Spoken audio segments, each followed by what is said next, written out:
Esta historia comienza con un pasaje de Isaías 53, escrito 700 años antes de Cristo, el cual profetiza que Jesús fue herido y golpeado por causa de nuestros pecados y que gracias a él hemos sido sanados. Durante una noche oscura, en el huerto de los olivos, Jesús se encuentra suplicando a Dios, su Padre, que le conceda fuerzas para cumplir con su voluntad. Luego se acerca llorando a 3 de sus discípulos, quienes se asombran al verlo en tal estado. Juan, preocupado, le pregunta si es necesario llamar al resto de los discípulos, pero Jesús le responde que no lo haga, pues no desea que lo vean así. Entonces Simón le cuestiona si está en peligro o si deben huir, pero su maestro le pide que permanezcan allí, vigilando el lugar, y se aleja de ellos. Juan, desconcertado al ver a su maestro temeroso, le pregunta a Pedro si sabe qué le ocurre. Este discípulo le comenta que durante la cena, Jesús habló de un peligro inminente y mencionó la posibilidad de una traición. Mientras tanto, esa misma noche, en la casa de Caifás, el sumo sacerdote de Israel, Judas realiza un pacto con él, traicionar y entregar a su maestro Jesús a cambio de 30 monedas de plata. Anás, con arrogancia y desprecio, le lanza las monedas al suelo para humillarlo.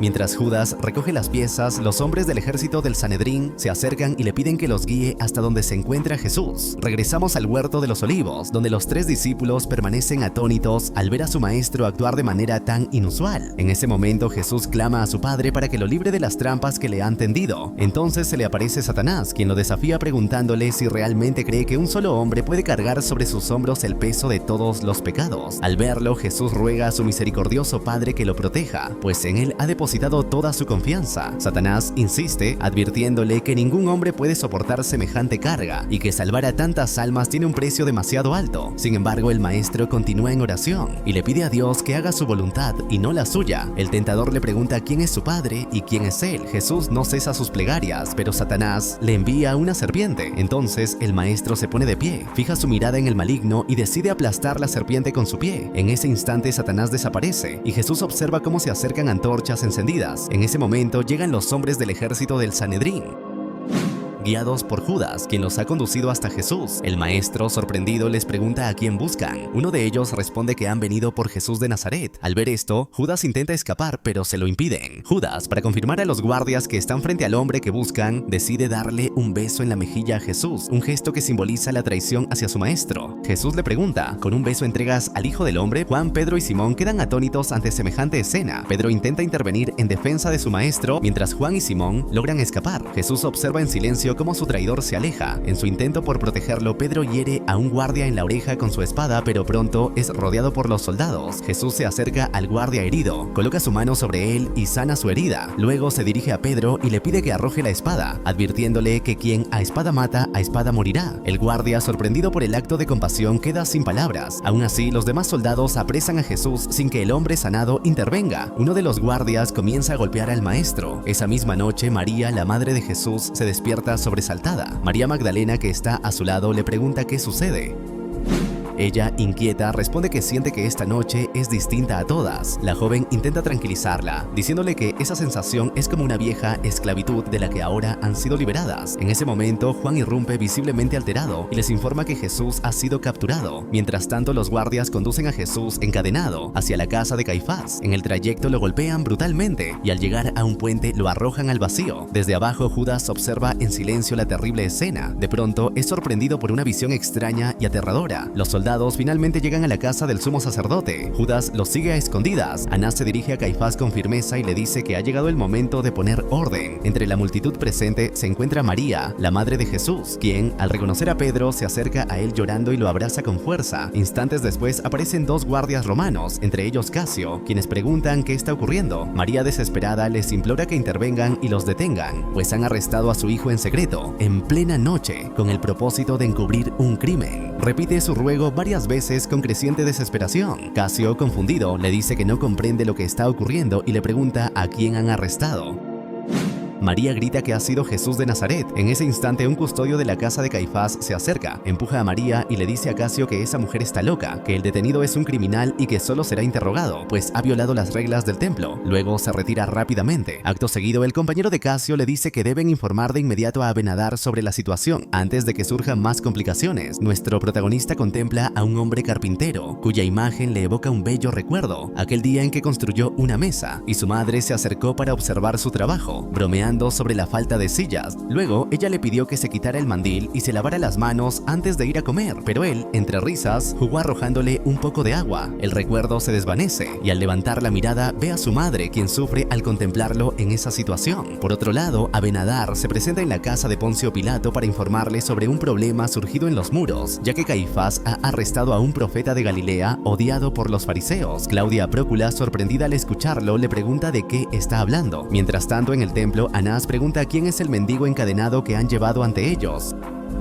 Un guardia responde que se trata de Jesús, el alborotador. Ante esto, el fariseo le cuestionó si en verdad se trataba del Nazareno. En ese instante interviene Caifás señalando que hay rumores que afirman que Jesús es un rey. Le pregunta entonces cuál es su reino y de qué linaje real proviene, y burlonamente añade si acaso no es hijo de un simple carpintero. Pedro, atemorizado, observa con cautela. El sumo sacerdote se dirige al acusado y le pregunta si no va a decir nada en su defensa, ya que ha sido llevado ante ellos como un blasfemo. Jesús responde que siempre ha hablado abiertamente ante todos y que ha enseñado en el templo, donde muchos se han reunido a orar. Por eso los invita a interrogar a quienes lo han escuchado. Al oírlo, un guardia romano se enfurece y lo reprende por hablar así al sumo sacerdote, y acto seguido golpea al profeta. Los presentes quedan asombrados. En ese momento, Judas llega al lugar. Jesús se pone de pie y le dice al guardia que si ha hablado mal, debe dar testimonio de ello, pero si no es así, ¿por qué lo golpea? Anás entonces declara que escucharán ahora a quienes han oído sus supuestas blasfemias. De pronto, un hombre interviene diciendo que el profeta sana a los enfermos mediante magia y con ayuda de los demonios. Los presentes se ríen al escucharlo, y él añade que el nazareno se hace llamar Rey de los Judíos. Otro fariseo toma la palabra y afirma que Jesús se autoproclama Hijo de Dios y que destruiría el templo para reconstruirlo en 3 días. Seguidamente, otro testigo declara que el profeta afirmó ser el pan de vida y que quien no comiera de su carne ni bebiera de su sangre no tendría vida eterna. Ante tales acusaciones, Caifás exige que se presenten pruebas concretas de los crímenes que imputan al profeta. De lo contrario, ordena guardar silencio. De pronto, un fariseo se adelantó y gritó al sumo sacerdote exclamando que todo aquel procedimiento es inaudito e inútil, pues lo único que ha escuchado son absurdas contradicciones. Ante su actitud, es inmediatamente expulsado del lugar. Sin embargo, el fariseo Nicodemo interviene y pregunta a Caifás quién ha convocado esta reunión, exigiendo una explicación sobre la ausencia del resto de los miembros del consejo. Anás, molesto, también lo expulsa, pero Nicodemo alza la voz, clamando que todo aquello no es más que una farsa. El sumo sacerdote se devuelve entonces hacia Jesús, pidiéndole que diga algo en su defensa. Le pregunta directamente si él es el Mesías, el Hijo del Dios viviente. El profeta le responde que sí, que él es el Hijo de Dios, sentado a la diestra del poder del Padre, y que descenderá desde las nubes del cielo. Ante tal afirmación, Caifás se indigna y grita que eso es una blasfemia. Declara que ya no es necesario escuchar a ningún otro testigo y pide a los presentes que emitan su veredicto. Todos gritan que el profeta es culpable. El sumo sacerdote se aproxima a Jesús, lo abofetea y ordena que lo encierren. El resto de los presentes también se abalanza sobre él y lo golpean, mientras Judas, aterrorizado, observa lo que hacen con el Hijo de Dios. Pedro, que intenta huir del lugar, es reconocido como uno de los discípulos del profeta. Asustado, llora y niega conocer a Jesús. En ese instante, nuestro protagonista lo observa y recuerda cuando Pedro le prometió que lo seguiría a donde fuera, incluso a prisión o a la muerte. Pero fue entonces cuando Jesús le advirtió que antes de que el gallo cantara ese día, él lo negaría 3 veces. En su intento por salir, Pedro se encuentra con Juan y María. Sin embargo, rompe en llanto, desconsolado por lo que ha hecho, y les dice que no merece su compasión, ya que se ha negado 3 veces al Hijo de Dios. Luego, huyó del lugar. Mientras tanto, Judas se presenta ante Anás y Caifás y les suplica que liberen a Jesús, ofreciéndoles de vuelta las monedas, pues ha pecado al entregar sangre inocente.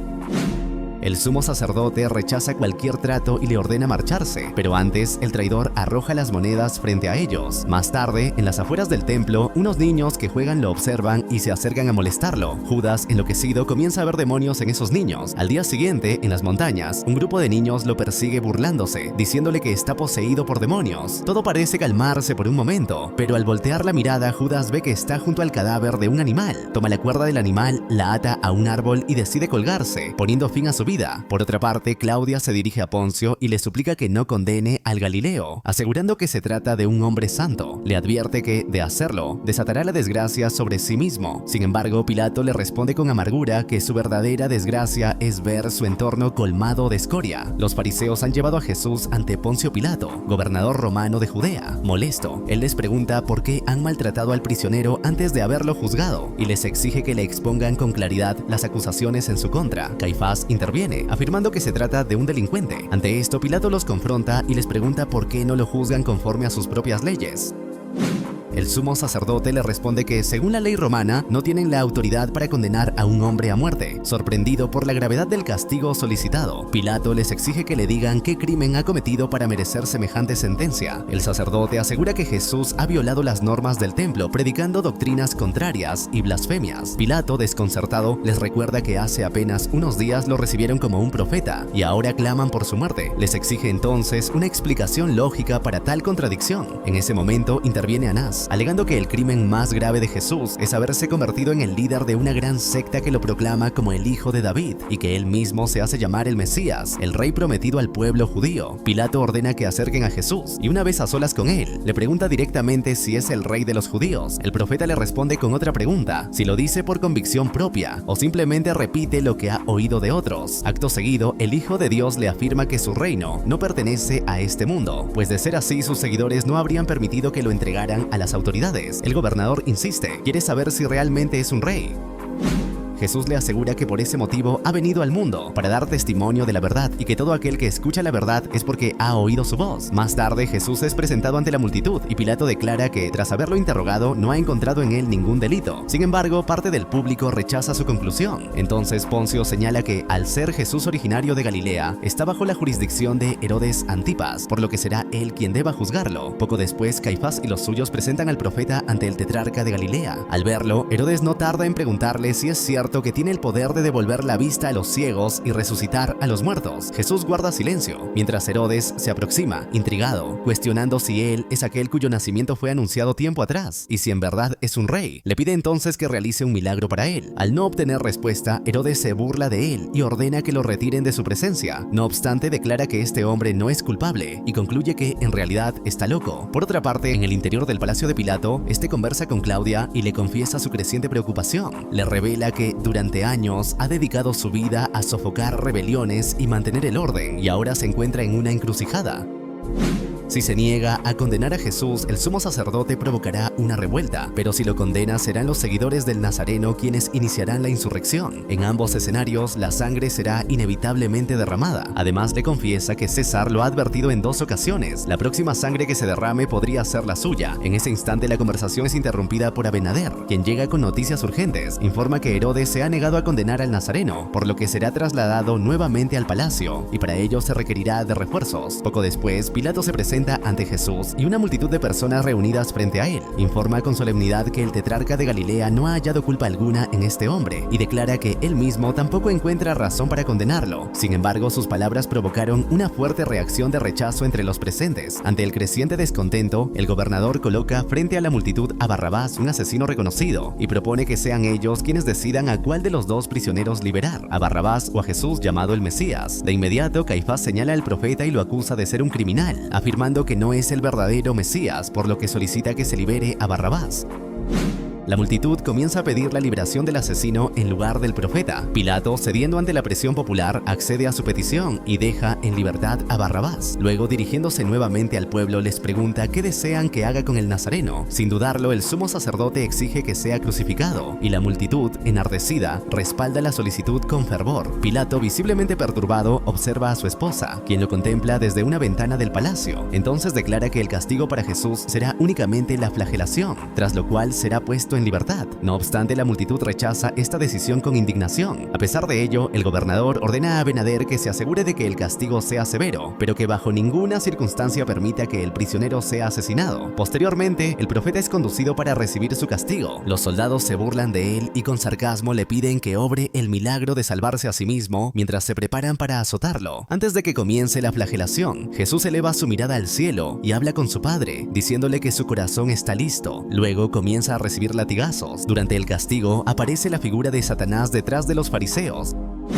mientras Caifás ordena que continúen con la brutal paliza. En ese momento llega María, la madre de Jesús. Al verla, el nazareno, con un gesto de fuerza inesperada, se pone de pie. Los guardias, sorprendidos de que aún conserve energías tras haber recibido 30 latigazos, no pueden creerlo. Deciden entonces cambiar el flagelo por uno más cruel, con el fin de culminar el castigo. María, al presenciar tan desgarradora escena, rompe en llanto. Entre sollozos, murmura con desesperación, preguntándose hasta cuándo su hijo decidirá liberarse. Incapaz de soportar más sufrimiento, se aparta del lugar mientras su hijo continúa siendo torturado. María Magdalena se le acerca y llora desconsoladamente. Juan, el discípulo amado, las acompaña en su dolor. En ese momento, Claudia se acerca a las mujeres y les entrega unas sábanas blancas. El castigo de Jesús se detiene brevemente y uno de los guardias ordena que lo volteen para continuar con los azotes. El profeta es flagelado sin cesar. En ese mismo instante aparece Satanás cargando en sus brazos a un demonio que observa la escena con deleite. Pero el Mesías recuerda las palabras que compartió con sus discípulos mientras le lavaba los pies a Juan, que ningún siervo es mayor que su Señor, que si a él lo persiguen, también ellos serán perseguidos. Sin embargo, les pidió no temer, pues el Consolador vendrá, y él les enviará el Espíritu de la verdad, que procede de su Padre. Al lugar llega Abenader, quien, al presenciar la brutalidad, ordena que cesen de inmediato los azotes. Recuerda a los presentes que la orden era castigarlo, no matarlo a latigazos. Exige entonces que se lo lleven del lugar. Poco después, María se acerca al sitio donde su hijo fue torturado y comienza a limpiar la sangre que ha sido derramada. No obstante, los soldados que ejecutaron el castigo deciden continuar burlándose del profeta. Le colocan una corona de espinas en la cabeza y se ríen cruelmente de él. María Magdalena se une a la madre de Jesús, ayudándola a limpiar con su túnica la sangre del Nazareno. Mientras lo hace, recuerda aquel día en que él la defendió de ser castigada por los fariseos. Más tarde, tras el castigo, la multitud reunida en el palacio de Pilato espera su veredicto. Al ver a Jesús en tal estado, el gobernador se conmueve y pregunta al pueblo si consideran que el castigo ha sido suficiente. Sin embargo, Caifás insiste en pedir la crucifixión y su demanda es respaldada por la multitud. Entonces, Pilato les cuestiona si verdaderamente desean que crucifiquen a su rey. El sumo sacerdote responde con firmeza que no tienen más rey que el gran César. Poncio se vuelve hacia el profeta y le suplica que diga algo, recordando que tiene poder tanto para crucificarlo como para liberarlo. El Hijo de Dios le responde que no tendría autoridad sobre él, a menos que le fuera concedida desde lo alto, y por eso mismo quien lo ha entregado tiene mayor pecado. Caifás entonces presiona aún más y le dice al gobernador que si deja en libertad a Jesús ya no es amigo del César, por lo tanto está obligado a ordenar su crucifixión. La tensión crece y el pueblo comienza a alterarse. Algunos se enfrentan a los guardias. Pilato, en un intento de deslindarse de responsabilidad, pide una jofaina con agua. Al lavarse las manos frente a todos, declaró: esta sangre no será sobre mí, sino sobre ustedes que desean su crucifixión, pues yo me declaro inocente de la sangre de este hombre justo. A pesar de sus palabras, Pilato ordena a Abenader cumplir la voluntad de los fariseos. Jesús es entonces conducido ante su cruz. En ese instante, el nazareno eleva su mirada al cielo y le habla a su padre, afirmando que es su siervo. Ese mismo día, dos malhechores, Gestas y Dimas, son llevados también al suplicio, siendo crucificados junto al profeta. Comienza la caminata de Jesús cargando su cruz, mientras es azotado por los guardias. Entre la multitud, su madre percibe la presencia de Satanás y con angustia le pide a Juan que la ayude a acercarse a su hijo. De pronto, un guardia empuja al prisionero y este cae al suelo con la cruz encima. Inmediatamente, los demás custodios lo golpean y le exigen que se levante. Juan guía a la madre de Jesús por caminos alternos para poder llegar hasta él. Al verlo desplomarse bajo el peso de la cruz, María queda atónita. En ese momento, recuerda una caída de su hijo cuando era niño y cómo corrió a socorrerlo. Movida por ese recuerdo, corre hacia él, lo abraza entre lágrimas y ayudándolo a incorporarse le dice que está a su lado. Jesús reúne fuerzas y se pone en pie para continuar con su cruz a cuestas. Al verla, uno de los custodios pregunta quién es esa mujer. Otro guardia le responde: es la madre del Galileo. Mientras continúa el castigo, los seguidores del profeta sienten en carne propia su dolor. En un momento dado, el Hijo de Dios cae de nuevo al suelo. Los guardias lo azotan con fuerza para obligarlo a levantarse, pero entonces aparece Abenader y les ordena detenerse. Les exige que vean el estado en que se encuentra, pues ese pobre hombre ya no puede continuar así, por lo que pide que lo ayuden. Desde la multitud surge Simón de Cirene, quien es obligado por los soldados a cargar la cruz junto a Jesús. Mientras caminan, los azotes no cesan. El profeta vuelve a caer y sus seguidores intentan acercarse para ayudarlo, pero los guardias se los impiden violentamente. Mientras el nazareno yace en el suelo, una mujer se le aproxima y le ofrece su túnica para que se limpie el rostro. Al intentar darle un poco de agua, un soldado la sorprende, derriba el vaso y la obliga a retirarse. Los seguidores del prisionero claman piedad por él. Simón, al ver tanto maltrato, se llena de indignación y decide intervenir. Exige a los guardias que cesen los golpes. Sin embargo, los soldados se burlan de él. En defensa de Jesús, Simón los amenaza con dejar de ayudar si no paran. Finalmente, el Hijo de Dios llega al Calvario, también conocido como el Gólgota. Exhausto, ya no puede resistir más y cae nuevamente. Simón lo sostiene de la mano, lo anima a resistir un poco más y lo ayuda a incorporarse. En ese instante, Jesús recuerda las palabras que les había dicho a sus discípulos. Han oído decir: ama a tu prójimo y odia a tu enemigo. Pero yo les digo, amen a sus enemigos y oren por quienes los persiguen, porque si aman solo a quienes los aman, ¿qué recompensa obtendrán? Mientras ascienden hacia la cima del Calvario, el Hijo de Dios recuerda el momento en que dijo: yo soy el buen pastor que da la vida por sus ovejas.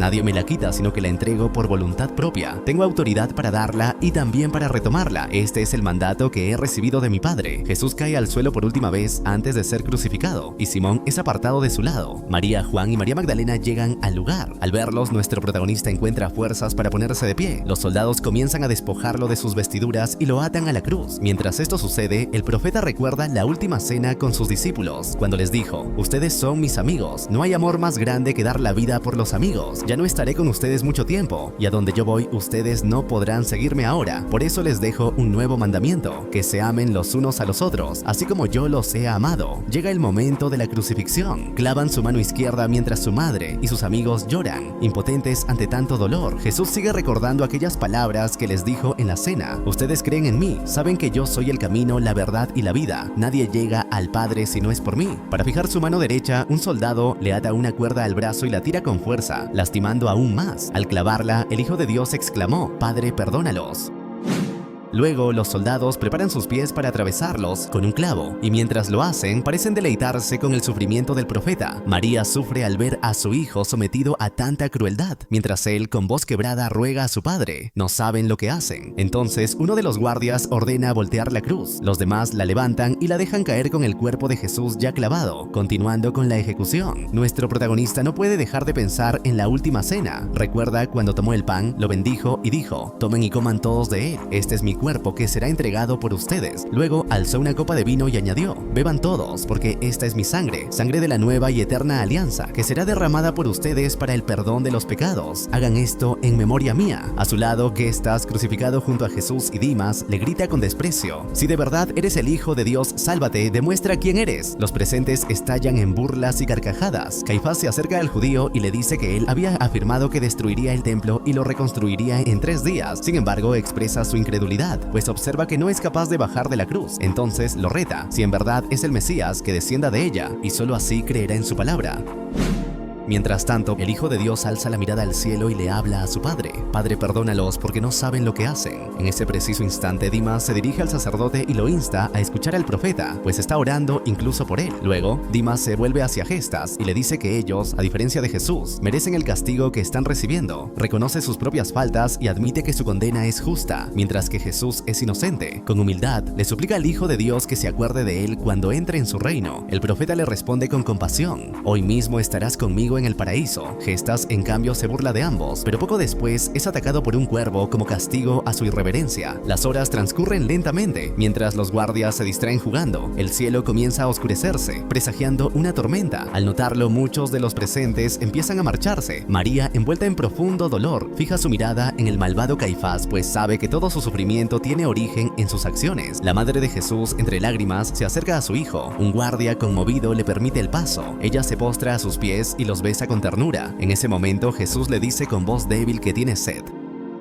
Uno de los soldados empapa una esponja con agua y se la acerca para calmar su agonía. María le habla desde lo más hondo de su alma: sangre de mi sangre, corazón de mi corazón, déjame morir contigo. Jesús, con la dulzura de un último aliento, le responde: mujer, ahí tienes a tu hijo. Y a Juan le dice: ahí tienes a tu madre. Jesús vuelve a mirar al cielo y con un grito de desolación pregunta por qué ha sido abandonado por su padre. Luego, dirigiéndose a los guardias, declara que todo se ha cumplido. Finalmente, entrega su espíritu al cielo: Padre, en tus manos encomiendo mi espíritu. Y con esas palabras muere. Poco después, una gota cae del cielo y hace temblar la tierra. Los guardias, aterrados, comienzan a huir. El velo del templo de los fariseos se rasga en dos como señal del cambio que se avecina. A pesar de todo, uno de los soldados ordena romper las piernas de los condenados, incluso matarlos. Dimas y Gestas son brutalmente golpeados. Cuando Casio se dispone a herir a Jesús, la tierra tiembla de nuevo. Enseguida informa a Abenader que el profeta ha muerto. Para asegurarse, Casio toma una lanza y perfora su costado. La sangre del Hijo de Dios cae sobre él, y en ese instante Casio se arrodilla profundamente conmovido. Los soldados abandonan el lugar con prisa, y poco después se escucha a Satanás gritar con furia, desatado por lo que acaba de ocurrir. A continuación, en una escena de profunda tristeza, vemos cómo el profeta es bajado de la cruz. Su madre lo recibe en sus brazos, lo besa con un amor inconmensurable. Jesús fue sepultado en el sepulcro, en la antigua Jerusalén, donde permaneció separado de su espíritu hasta el día de su resurrección.